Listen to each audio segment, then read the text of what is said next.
So hello student, कैसे हो आप सब। स्वागत है आपका आपके अपने यूट्यूब चैनल स्टडी विद आसू में। सो स्टूडेंट, इस वाली पर्टिकुलर वीडियो में हम बात करने वाले हैं ऑरेलिया के बारे में, जिसे कॉमन नेम जेलीफिश के नाम से भी जाना जाता है। और ये वाली वीडियो पार्ट फर्स्ट रहेगी ऑरेलिया के बारे में, और जिसके बारे में ये जो स्क्रीन पे आप टॉपिक्स देख रहे हो उनके बारे में डिस्कस करेंगे। सिस्टेमिक पोजीशन यानी क्लासिफिकेशन के बारे में डिस्कस करेंगे, उसका हैबिट और हैबिटेट्स क्या है वो डिस्कस करेंगे, और एक्सटर्नल मॉर्फोलॉजी के बारे में देखेंगे। बाहर से जो जो भी दिखता है उनके बारे में डिस्कस करेंगे, जैसे कि उनका शेप क्या है, कलर क्या है, मेनुब्रियम माउथ और ओरल आर्म्स क्या है, सबजेनाइटल पिट्स क्या है, गोनेट्स क्या है, लेपिड्स मार्जिनल लेपिड्स जो होते हैं, रोपेलियम और टेंटिकुलोसिस्ट, तो वो सारा है वो टेंटेकल और वेलेरियम के बारे में देखेंगे। सबसे पहले है वो सिस्टेमिक पोजीशन देख लेते हैं, क्लासिफिकेशन। तो ये जेलीफिश जो है वो फाइलम सिलेंट्रेट्स में आती है, जो कि फाइलम पोरीफेरा के बाद में आता है। फाइलम पोरीफेरा जो कि सेलुलर लेवल ऑफ ऑर्गेनाइजेशन का होता है, सेल एग्रीगेशन से मिलकर बना होता है, लेकिन पोरीफेरा के बाद में जब सिलेंट्रेट फाइलम आता है उसमें सेल टिश्यू लेवल का ऑर्गेनाइजेशन देखा जाता है। और भी बाकी है वो हम देखेंगे कैरेक्टरिस्टिक्स। तो इस सिलेंट्रेट फाइलम में आता है, और इसका क्लास जैसे कि सिलेंट्रेट क्लास में सिलेंट्रेट फाइलम में 4 क्लासेस होती है। वैसे तो पहले 3 होती थी, हाइड्रोजोवा, स्काइफोजोवा और एंथोजोवा। अब एक नई क्लास और आ गई है, क्यूबोजोवा। लेकिन ये है वो सेकंड क्लास स्काइफोजोवा। स्काइफोजोवा क्लास से बिलोंग करता है ओरेलिया, जो कि जेलीफिश है।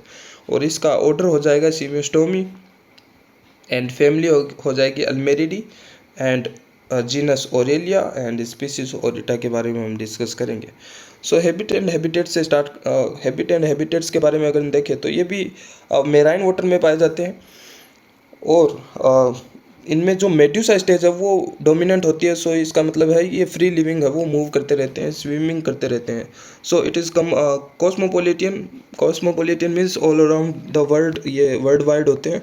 And jellyfish occurring in warm temperature sea, ranging in temperature from 6 to 19 degree Celsius all around the world.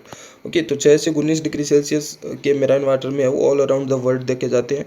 It live in coastal water, तट यहाँ पे तट वाला जो काइंड ऑफ है वो किनारे के जो पास वाला रीजन, एंड सिंगली और इन लार्ज शोल्स। तो ये फ्री लिविंग भी होते हैं, अलग अलग वो स्विम करते हुए दिखाई दे सकते हैं।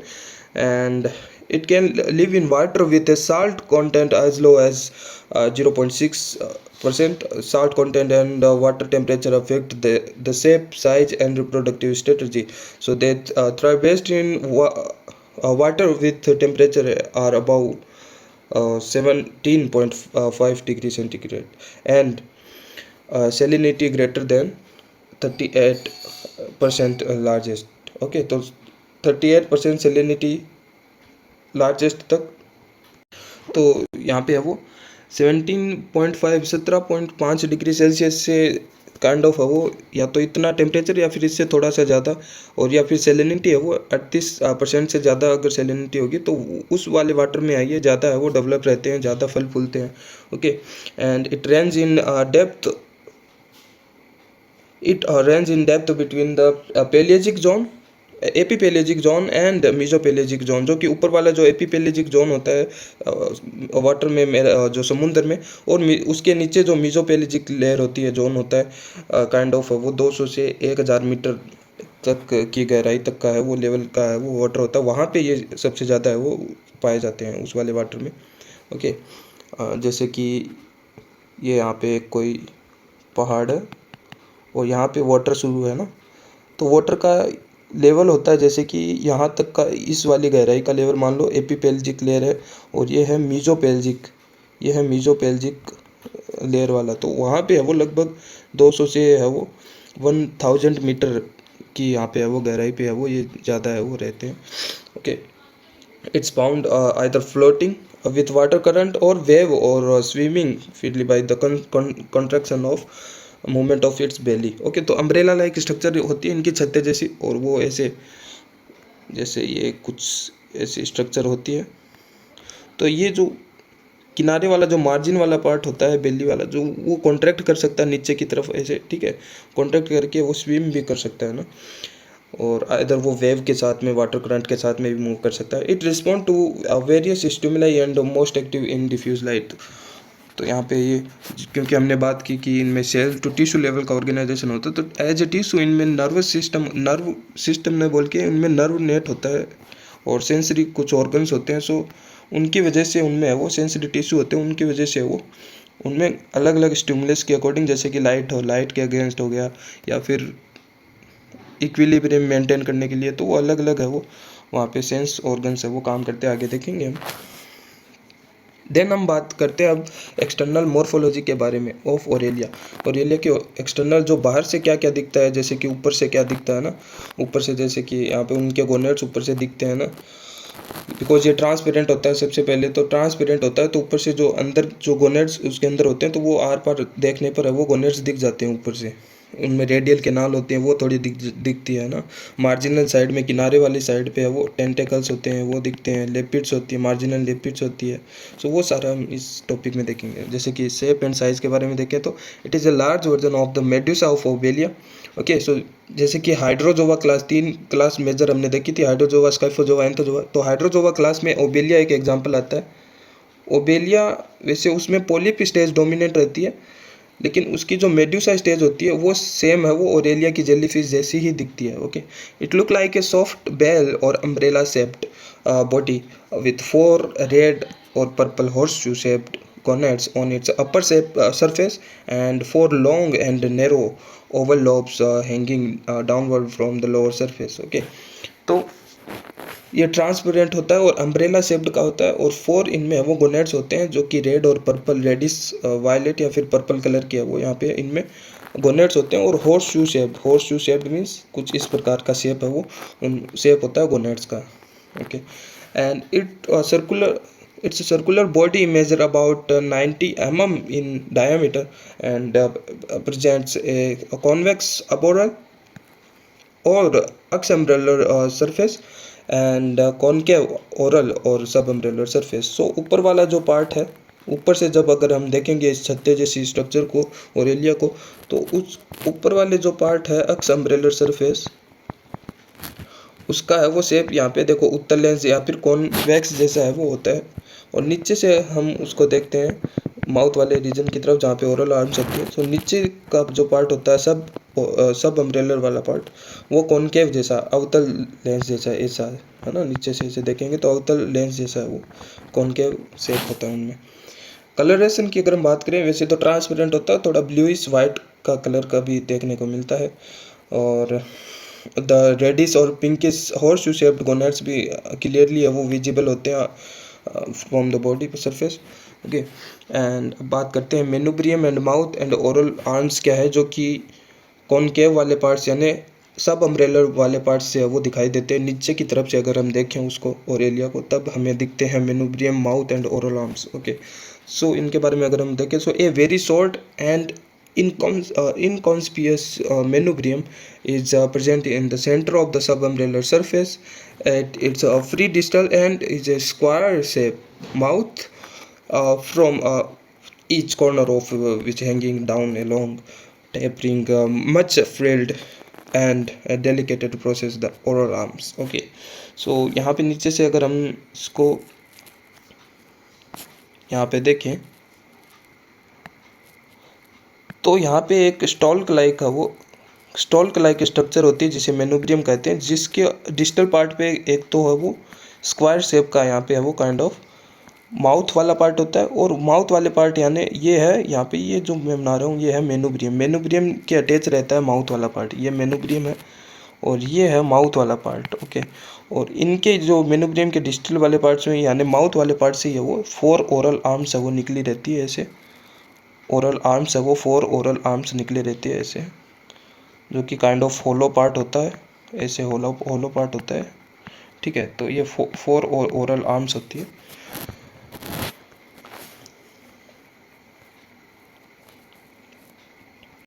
So each of the 4 oral arm has a ventral ciliated groove leading into the mouth and its edges are armed with a nematocyst. Okay, तो हमने देखा कि ये जो यहाँ पे है वो ग्रुप्स भी देखने को मिलते हैं ओरल आर्म्स पे, जहाँ पे है वो सीलिया लाइक स्ट्रक्चर होती है, सीलिएटेड ग्रुप्स होते हैं ये, और जिनके ऊपर है वो क्या रहती है, निमेटोसिस्ट सेल रहती है। निमेटोसिस्ट सेल के बारे में भी हम देखेंगे डिटेल में, may be in next part. Okay, तो निमेटोसिस्ट यहाँ पे है वो काइंड ऑफ 2-3 प्रकार के होते हैं अलग अलग बुक्स के अकॉर्डिंग। जो कि दंश कोशिका हिंदी में बोल सकते हैं हम उसको, जो कि प्रे को है वो कैप्चर कर सकता है या फिर डिफेंस के लिए भी ये काम कर सकता है ना। उसके अंदर है वो यहाँ पे कुछ सेल्स होती है जिनमें से टॉक्सिन कुछ रिलीज होता है, जिससे वो प्रे को, अपने शिकार को है वो पैरालाइज कर देता है। ओके, उसको पकड़ कर है वो फिर खा लेता है ना। तो निमेटोसिस्ट है वो। And the radius along which angle of the mouth and oral arms lie are referred to as per radius. Okay, so per radius जो हम देखेंगे माउथ से वो स्टार्ट होता है, पर रेडिस, इंटर रेडिस और एड रेडिस आगे हम देखेंगे डिटेल में। Midway between two adjacent upper radii is an interradius, and between each upper radius and its adjacent interradius on either side is adradius. तो adradius, interradius ये सब क्या है वो अगर हम देखें, देखिए जैसे ये है सब अम्ब्रेलर वाला पार्ट, नीचे से हम देख रहे हैं, हमने कहा यहाँ पे है वो माउथ रहता है मेनुब्रियम से अटैच, यहाँ पे कुछ ओरल आर्म्स रहते हैं, उनके बारे में एक बार डिस्कस नहीं करते हैं ओरल आर्म्स के बारे में। हम कह रहे हैं कि माउथ वाले पार्ट से, यहाँ पे सेंट्रल वाले पार्ट से देखो रेडियस, पर रेडियस में नाम क्या आ रहा है, रेडियस। रेडियस होता ही क्या है, त्रिज्या है ना, त्रिज्या। रेडियस क्या होती है, सेंटर से जो निकलती है पेरिफेरल पार्ट तक है ना। तो ये जो मेन रेडियस, एक तो ये हो गई, एक ये हो गई है ना, एक ये हो गई, एक ये हो गई। तो ये टोटल मेन जो रेडियस है वो कितनी होगी, 4 हो गई। ठीक है, तो ये 4 जो रेडियस होती है उनको बोलते हैं पर रेडियस।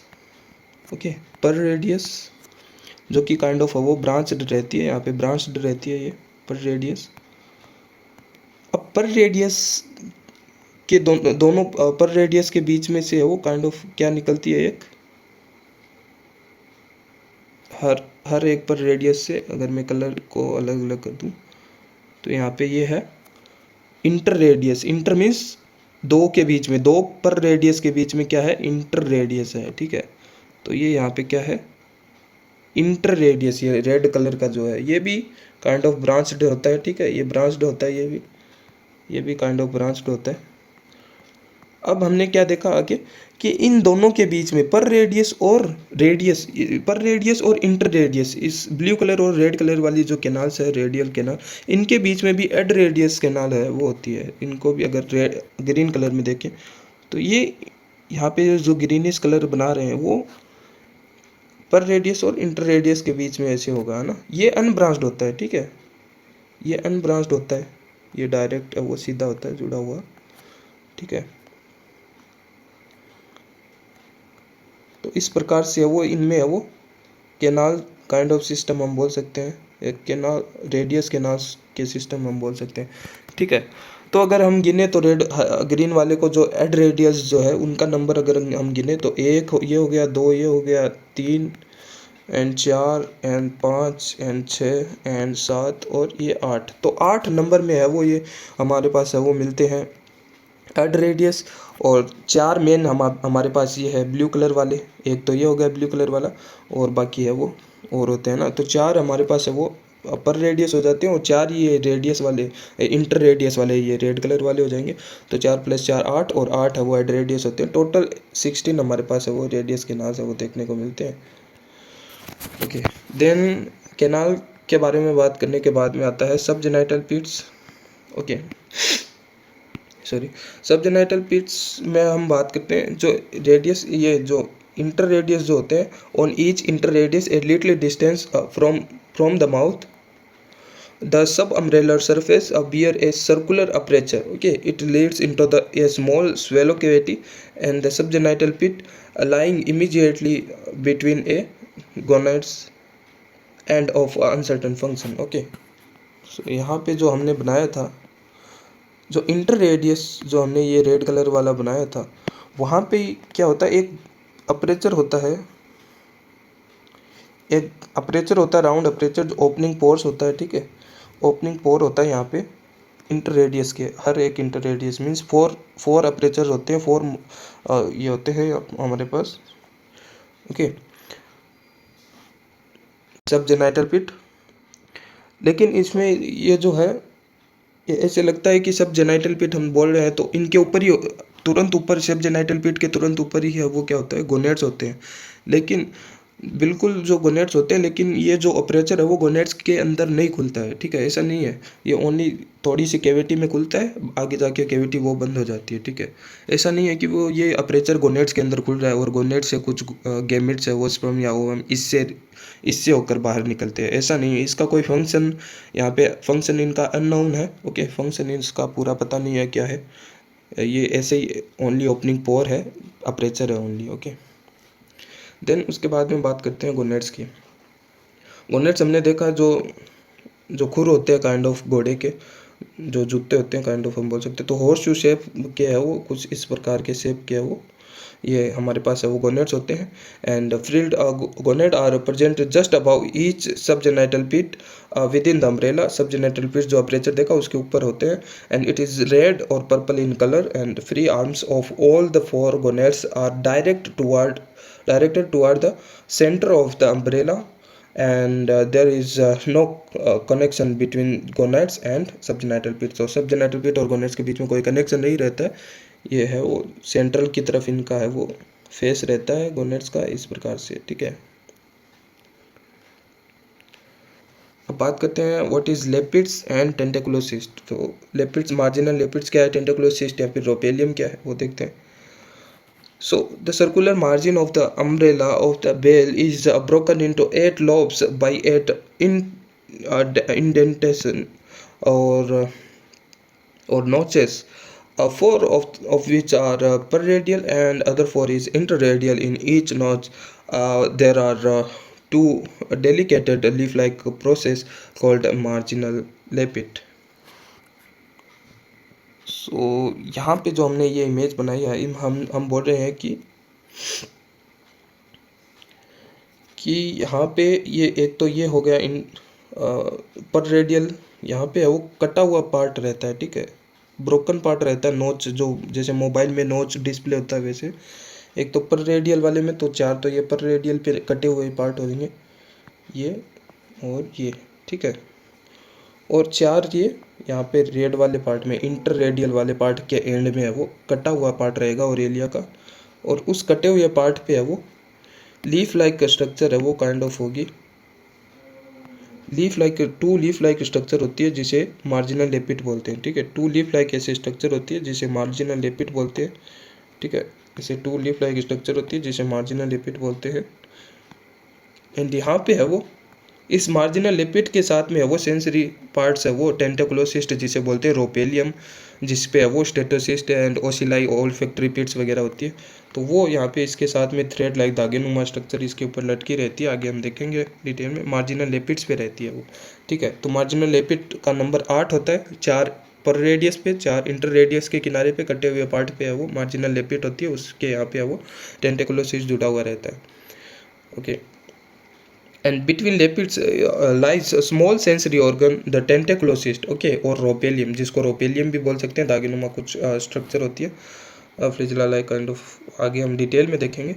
देन मार्जिनल टेंटिकल्स क्या होते हैं, बिटवीन नोचेस और rhopalia the free edge of the umbrella is beset closely with a row of numerous small delicated and hollow thread or marginal tentacle. The tentacle bear a number of stinging cell nematocyst, okay।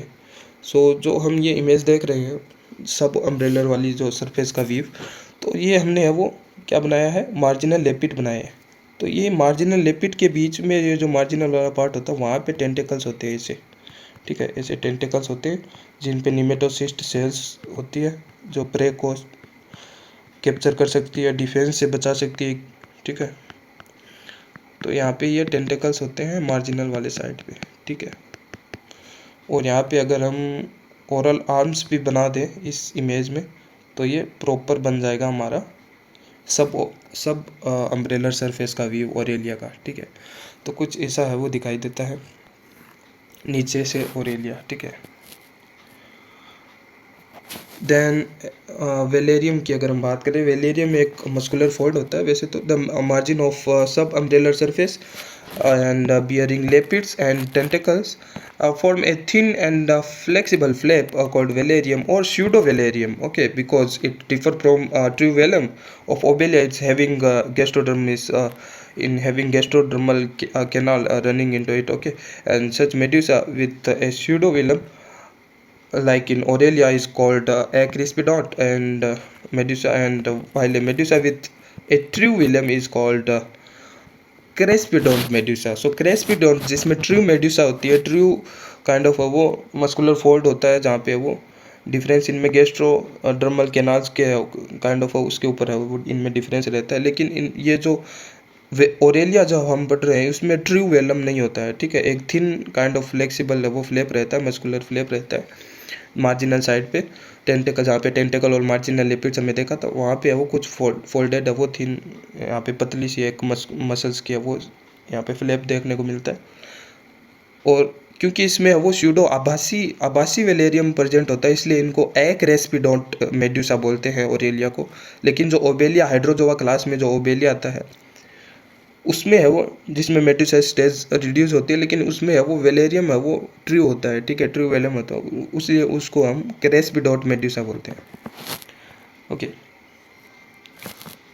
सो इतना ही था इस वाली video में. हमने वो morphology वगैरह सब देख लिया. अब नेक्स्ट वाले पार्ट सेकंड में हम देखेंगे हिस्टोलॉजी ऑफ ओरेलिया के बारे में, जिसमें हम एपिडर्मिस के बारे में बात करेंगे, गैस्ट्रोडर्मिस के बारे में बात करेंगे, मीजोग्लिया के बारे में बात करेंगे और निमेटोसिस्ट जो सेल है उसके बारे में बात करेंगे. उसके जो टाइप्स होते हैं 3 टाइप के, और कहीं कहीं पे ओनली 2 टाइप के ही रहते हैं. एक तो ये atrichous and heterotrichous microbasic euryteles, and musculature and locomotion के बारे में भी पार्ट सेकंड में हम बात करेंगे. ठीक है, तो पार्ट सेकंड के लिए वेट कीजिए, अभी बस नेक्स्ट डे में आ जाएगा. इतने के लिए बाय बाय.